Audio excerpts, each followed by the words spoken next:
तो इस वीडियो में सामान्य अध्ययन प्रीवियस ईयर पेपर सॉल्यूशन देखने वाले हैं। तो चलिए शुरू करते हैं। कहता है कि 10 वर्ष पूर्व रमेश एवं राजीव की आयु का अनुपात। तो 10 वर्ष पूर्व है रमेश और राजू, 1:3। 5 वर्ष बाद है 2:3। इसमें 2:3। तो देखिए इसमें कितना का अंतर है, 3 और 2 में 1, तो इसको 1 से गुना कर दीजिए। इसमें 2 का अंतर है, इसको 2 से गुना कर दीजिए। ये हो जाएगा 4, ये हो जाएगा 6। इसमें कोई फ़र्क नहीं पड़ेगा, 1 से गुना करिएगा तो 4 और 1 में 3 का अंतर है, ठीक है। और 6 और 3 में 3 का, तो 3 यूनिट का मान कितना होगा 10 वर्ष पहले या 5 वर्ष बाद यानी 15। तो 1 यूनिट का मान कितना होगा 5। तो कहता है वर्तमान में उनकी आयु। तो देखिए यहाँ पे जो है यहाँ पे कितना हो जाएगा, ये हो जाएगा आपको 1 पंचे 5 और 3 पंचे 15। ये 10 वर्ष पहले हैं, 10 वर्ष इसमें ऐड करना होगा तो वर्तमान आएगा यानी 15।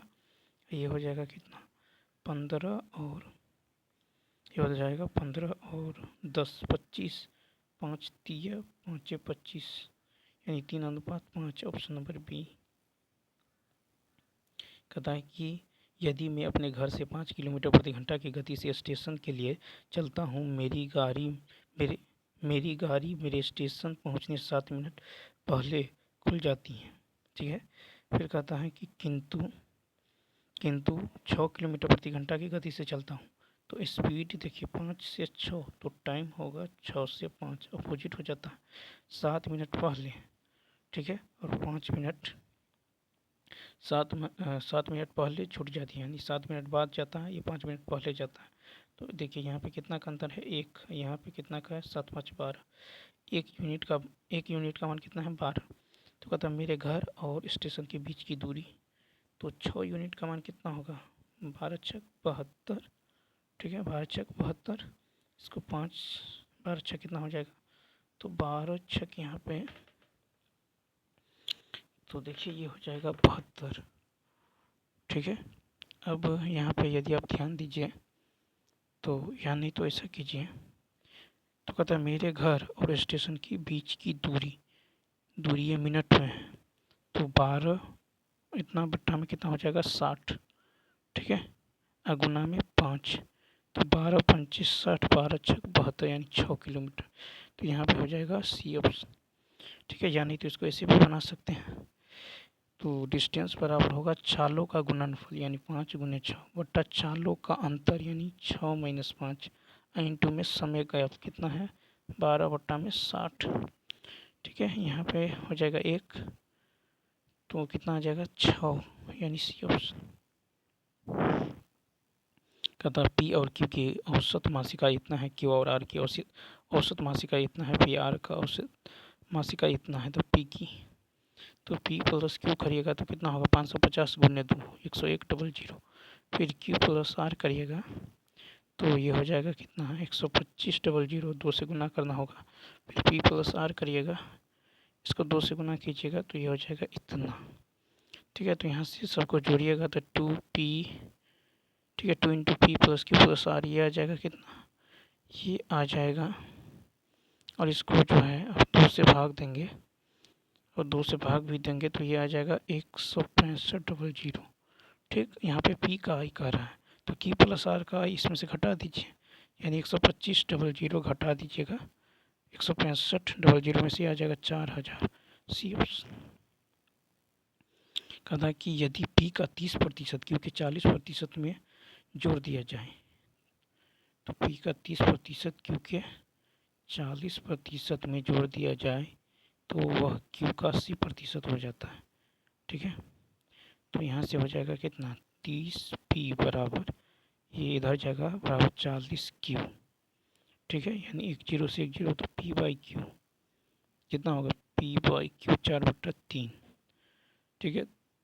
तो कहता क्यू पी का कितना प्रतिशत है, क्यू पी का कितना, तो 4 नीचे में जिसका करा कितना उसको नीचे में गुणा में 100, 25 चौका 100, 25 तिया 75 यानी 4 का होगा सी ऑप्शन। कहता ए बी सी डी जो है के बीच इतना के अनुपात में जो धन का वितरण किया जाता है, सी डी से इतना अधिक मिलता है, सी डी से। तो यहाँ पर कितना अधिक है 1, तो 1 यूनिट का मान 1000, मतलब बी का हिस्सा, बी कितना है 2, टोटल कितना है 5 2 7 3 10 4 14 गुना में 1000, 2 सत्य 5 2 7 3 10 4 14। ठीक है, तो यहाँ पे यदि आप देखें क्वेश्चन नंबर 5, ठीक है, तो यहाँ पे देखिए सॉरी 1 यूनिट का मान इतना है, तो यहाँ पे कह रहा है बी का हिस्सा यानी 2 यूनिट का मान कितना होगा, तो 2 यूनिट का मान 2000 यानी ऑप्शन नंबर सी। नेक्स्ट है कि एक दुकानदार एक घड़ी बेचते समय बिक्री मूल्य पर 5% छूट देता है, यदि वह 6% छूट देता तो उसे इतना कम मिलता। तो देखिए यहाँ पे कितना का अंतर है, 1 यूनिट का मान कितना है 15, तो कहता है उसका अंकित मूल्य यानी 100% का मान कितना होगा 1500, ऑप्शन नंबर बी। नेक्स्ट है कि 3 संख्या इतने के अनुपात में है, सबसे बड़ी और सबसे छोटी संख्या का योग, सबसे बड़ी और सबसे छोटी संख्या का योग दूसरी संख्या तथा 52 के योग के बराबर है, तो दूसरी संख्या तथा 52 के योग के बराबर है, ये इधर आएगा तो कितना हो जाएगा। तो यहाँ पे देखें, यहाँ पे करा है कि सबसे 15 3 8x, ठीक है 5 3 8x ये बराबर है ये बराबर है आपको दूसरी संख्या और 52 के योग के, तो 4x बराबर 52 तो x बराबर 13। ठीक है, तो कहता सबसे छोटी संख्या कितना है 3x, तो 13 दिया 39 बी ऑप्शन।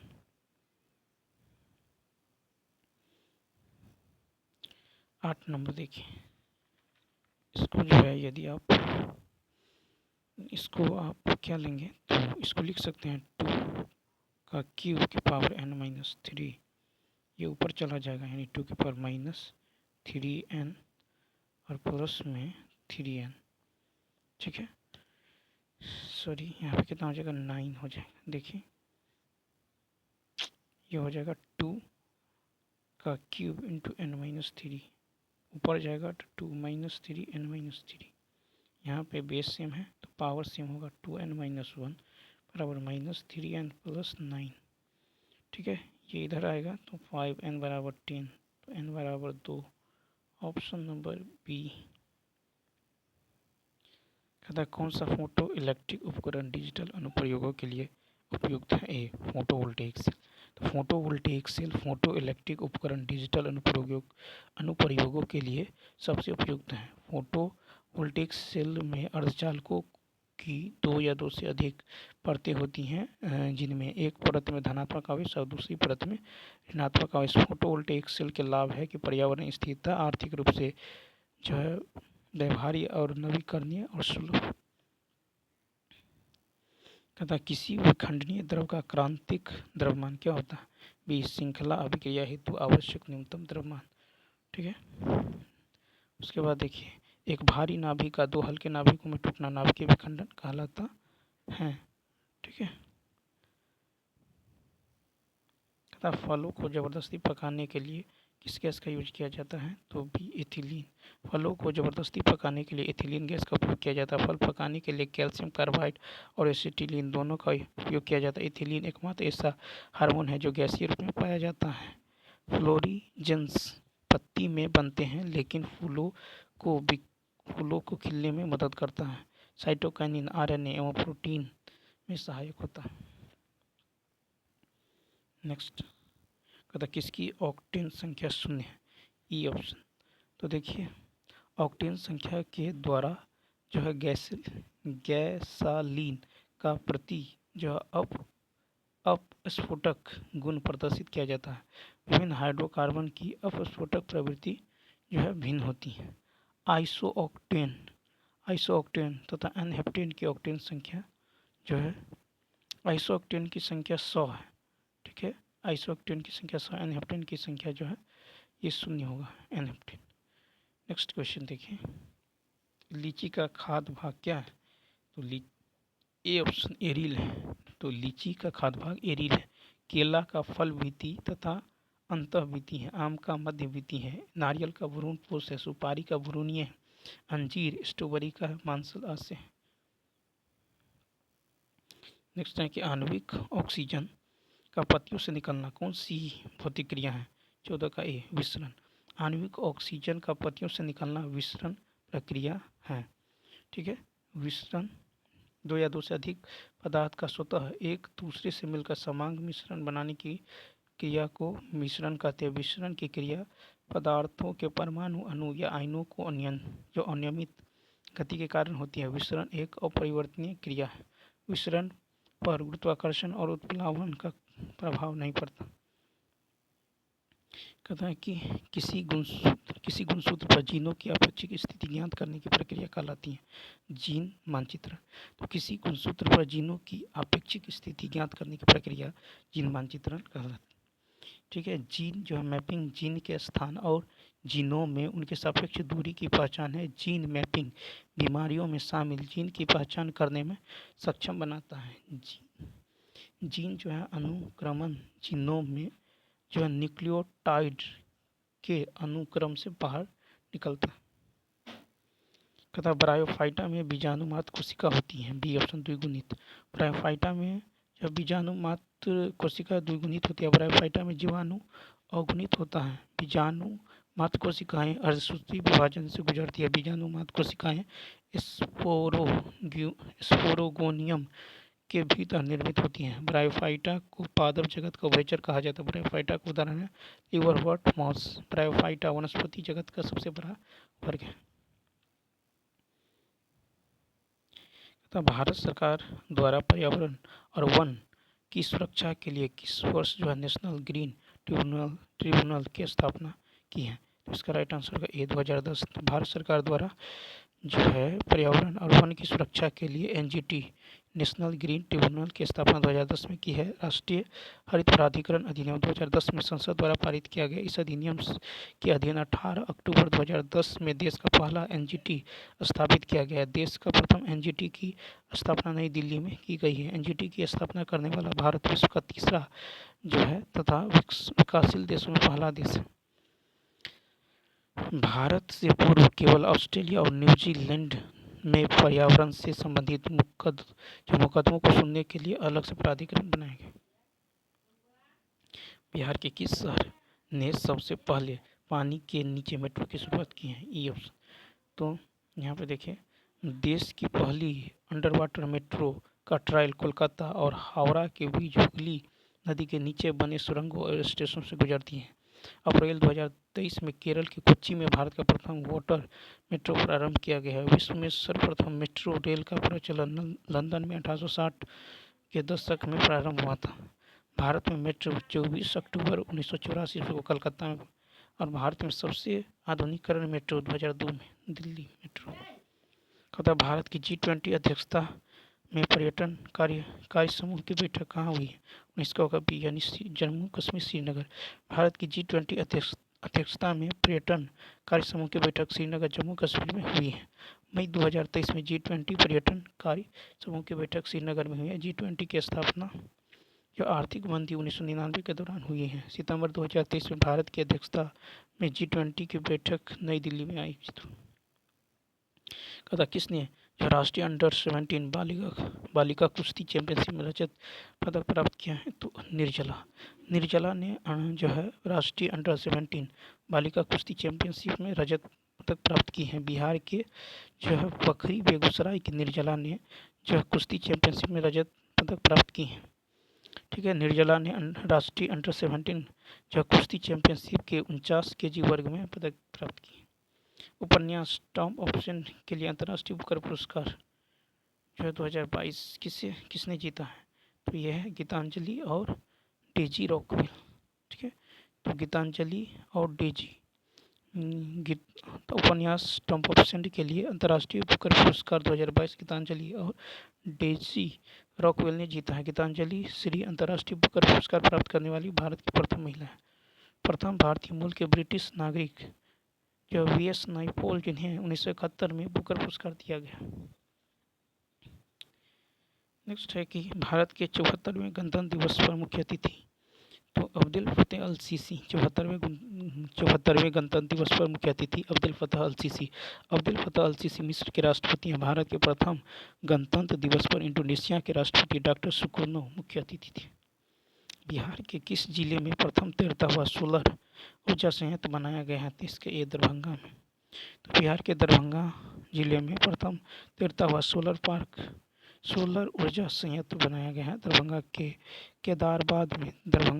केदराबाद में स्थापित तैरता हुआ सोलर ऊर्जा संयंत्र की क्षमता लगभग 2 मेगावाट है। बिहार में किसे जीआई टैग मिला है? निम्नलिखित में से किसे बिहार में निम्नलिखित में से किसे जीआई टैग मिला है? 24 का होगा ए। तो बिहार में जो मगही पान को जीआई टैग मिला है। भारत में सर्वप्रथम दार्जिलिंग चाय को जीआई टैग मिला। बिहार में जीआई टैग प्राप्त है सिलाव के खाजा, मधुबनी पेंटिंग, मुजफ्फरपुर के शाही लीची, कतरनी चावल, भागलपुर सिल्क और भागलपुर के दर्जालू आम, मिथिला मखाना और सिक्की ग्रास हैंडीक्राफ्ट, सुजनी कढ़ाई, पिपली वर्क, मरचा धान, मगही पान। नेक्स्ट देखिए यहाँ पे 4 क्या है? तो 4 है डेल्टा। कंकर क्या है? तो कंकर बांगर, ठीक है। उसके बाद कायल तटीय मैदान और मांड क्या है? तो पंजाब का मैदान। कहता है कि कौन सी सहायक नदी ब्रह्मपुत्र से उत्तर दिशा से नहीं मिलती है? तो यहाँ पे ई ऑप्शन। तो देखिए ब्रह्मपुत्र नदी के बाएं से मिलने वाली नदियां हैं लोहित, ठीक है, लोहित है, धनसिरी है, कोलंग, दिग नदी है। ब्रह्मपुत्र नदी के दाएं से मिलने वाले सहायक नदी कामेग, मानस, तीस्ता, सुबनसिरी, जालंधर नदी है। भारत से होकर बहने वाली सबसे लंबी नदी ब्रह्मपुत्र नदी है। ब्रह्मपुत्र नदी की कुल लंबाई लगभग 2900 किलोमीटर है। ब्रह्मपुत्र नदी गुवाहाटी, डिब्रूगढ़, तेजपुर शहर में अवस्थित है। अरुणाचल प्रदेश में ब्रह्मपुत्र नदी को दिहांग के नाम से भी जाना जाता है, ठीक है। कहता है कि लीखापानी हिमनद भारत के किस राज्य में स्थित है? 27 का ए, अरुणाचल प्रदेश। लीखापानी हिमनद अरुणाचल प्रदेश में है। अरुणाचल प्रदेश राज्य में बीचोम, कांगटो, मजगोल आदि महत्वपूर्ण ग्लेशियर है। पूर्वी हिमालय के सबसे महत्वपूर्ण ग्लेशियर जो है ये जेमू ग्लेशियर है। पूर्वी हिमालय का सबसे महत्वपूर्ण ग्लेशियर देखिए यहाँ पे हिमाचल प्रदेश में है बारासिगरी भादल ग्लेशियर। सिक्किम में है जेमू, रथोंग, लोनाक। लद्दाख में है पार्कचिन नुब्रा। उत्तराखंड में है चोराबारी चतुरंगी। विश्व का सबसे बड़ा ग्लेशियर लैम्प्ड फिशर ग्लेशियर है, अंटार्कटिका में स्थित है। नेक्स्ट क्वेश्चन देखिए, कहता है कि मगध एवं अंग का मैदान किसके हिस्से हैं? B option. तो देखिए मगध और अंग का मैदान मध्य गंगा मैदान का हिस्सा है, ठीक है। गंगा के मैदान का ढाल दक्षिणी पूर्व की ओर है, ठीक है। और ऊपरी गंगा का मैदान के अंतर्गत उत्तराखंड और उत्तर प्रदेश के मैदान आते हैं। नेक्स्ट है कि जलप्रपात और नदी के जोड़ों में कौन सी जो है सही सम्मिलित नहीं है? 29 का डी। तो यहाँ पे देखिए कपिलधारा जलप्रपात नर्मदा नदी पर अवस्थित है। धुआंधार जलप्रपात नर्मदा नदी पर अवस्थित है। चुलिया जलप्रपात जो है ये चंबल नदी पर है। और शिव समुद्रम जलप्रपात कावेरी नदी पर है। होगेनकल जलप्रपात कावेरी नदी पर है। कुंचिकल जलप्रपात भारत का सबसे ऊंचा जलप्रपात जो बराही नदी पर है। चित्रकूट जलप्रपात ये इंद्रावती नदी पर है। चित्रकूट जलप्रपात को भारत का जो न्यागरा जलप्रपात भी कहा जाता है। विश्व का सबसे ऊंचा जलप्रपात एंजिल जलप्रपात वेनेजुएला में है। एंजिल जलप्रपात जो कैरोनी नदी पर है। कहता भारत के निम्नलिखित बंदरगाहों में से उत्तर दक्षिण में व्यवस्थित कीजिए। तो बी ऑप्शन। तो देखिए भारत के बंदरगाह को उत्तर से दक्षिण दिशा में विशाखापत्तनम का किनारा, मछलीपट्टनम और नागपट्टिनम है। भारत का सबसे गहरा प्राकृतिक बंदरगाह जो विशाखापत्तनम है। विशाखापत्तनम में भारतीय नौसेना के पूर्वी कमांडर का केंद्र है। भारत का सबसे पुराना कृत्रिम बंदरगाह चेन्नई बंदरगाह है। भारत का सबसे विस्तृत प्रांगण वाला बंदरगाह कोच्चि बंदरगाह है। भारत का सबसे बड़ा बंदरगाह मुंबई बंदरगाह है। भारत का आधुनिक बंदरगाह नौ हवा सेवा बंदरगाह। तूतीकोरिन बंदरगाह का नाम बदलकर वी.ओ. चिदम्बरम बंदरगाह रखा गया। कहा 1954 में किन देशों के बीच कोसी सिंचाई एवं जल विद्युत परियोजना? तो सी ऑप्शन भारतवर्ष नेपाल। 1954 में भारतवर्ष और नेपाल के बीच कोसी सिंचाई एवं जल विद्युत परियोजना का समझौता हुआ। ठीक है, अब देखिए नेक्स्ट क्वेश्चन कहता है कि एल सिंह के वर्गीकरण स्कीम के अनुसार बिहार किस प्रकार के जलवायु प्रदेश में आता है? 32 के बी। तो उपार जो है संक्रमण कालीन। ठीक है, उपार संक्रमण कालीन। नेक्स्ट कहता है भारतीय राष्ट्रीय कांग्रेस के किस अधिवेशन में पूर्ण स्वराज का सिद्धांत अग्रहित किया गया है? बी ऑप्शन लाहौर अधिवेशन 1929 में। ठीक है, तो भारतीय लाहौर कांग्रेस अधिवेशन 1929 में पंडित जवाहरलाल नेहरू की अध्यक्षता में हुई है। यहाँ पे पूर्ण स्वराज का मांग जो रखा गया। ठीक है, 26 जनवरी 1930 को भारत में प्रथम बार कांग्रेस ने अखिल भारतीय स्तर पर जो स्वाधीनता दिवस मनाया। ठीक है, और कानपुर कांग्रेस अधिवेशन 1925 की अध्यक्षता सरोजिनी नायडू ने की है। यह प्रथम भारतीय महिला है जिन्होंने कांग्रेस की अध्यक्षता की। 1893 के लाहौर अधिवेशन की अध्यक्षता दादा भाई नौरोजी ने किया है। मुस्लिम लीग के लाहौर अधिवेशन 1940 में द्विराष्ट्र सिद्धांत का प्रतिपादन किया है। 23 मार्च को प्रस्ताव पारित कर अलग देश बनाने की मांग किया गया। पंजाब में कूका आंदोलन का प्रारंभिक उद्देश्य ए ऑप्शन सिख धर्म को परिष्कृत करना। ठीक है, कूका आंदोलन पंजाब में एक धार्मिक राजनीतिक आंदोलन। ठीक है, कूका विद्रोह 1872 में हुआ।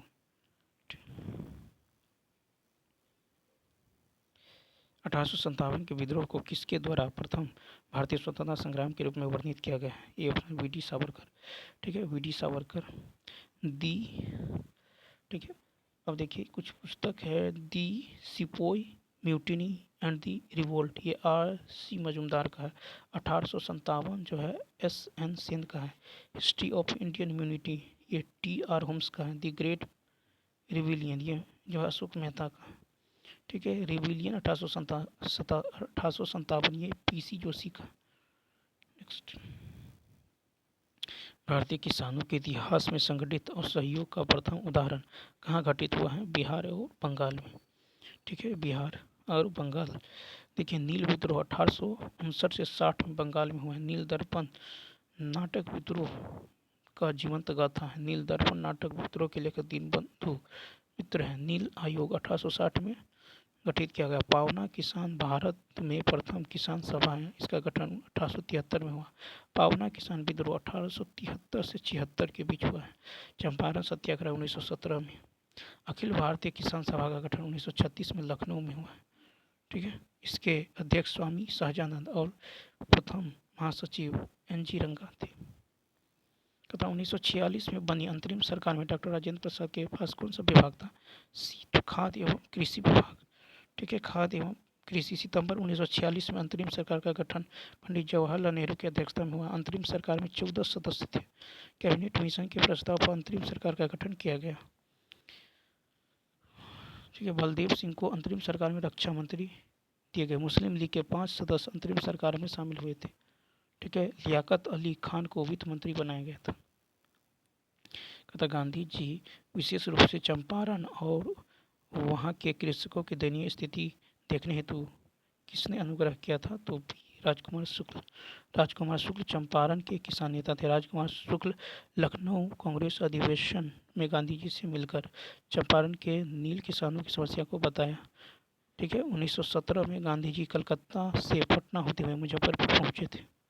ठीक है, गांधी जी के प्रयास से 1 मई 1918 में बिहार के लेफ्टिनेंट गवर्नर हस्ताक्षर के साथ 3 कठिया पद्धति यानी 3/20 कट्ठा समाप्त हुआ। ठीक है, 3 कठिया पद्धति का अनुबंध चंपारण के किसानों के साथ 1867 ईस्वी में किया गया था। कहता मुस्लिम लीग किस तिथि को मुक्ति दिवस मनाया है? ये ऑप्शन 22 दिसंबर 1939 को। मुस्लिम लीग 22 दिसंबर 1939 को मुक्ति दिवस मनाया। हिटलर के द्वारा 1 सितंबर 1939 को पोलैंड पर आक्रमण किया गया। ठीक है, 3 सितंबर 1939 को ब्रिटेन और फ्रांस ने पोलैंड के समर्थन में युद्ध की घोषणा कर दिया।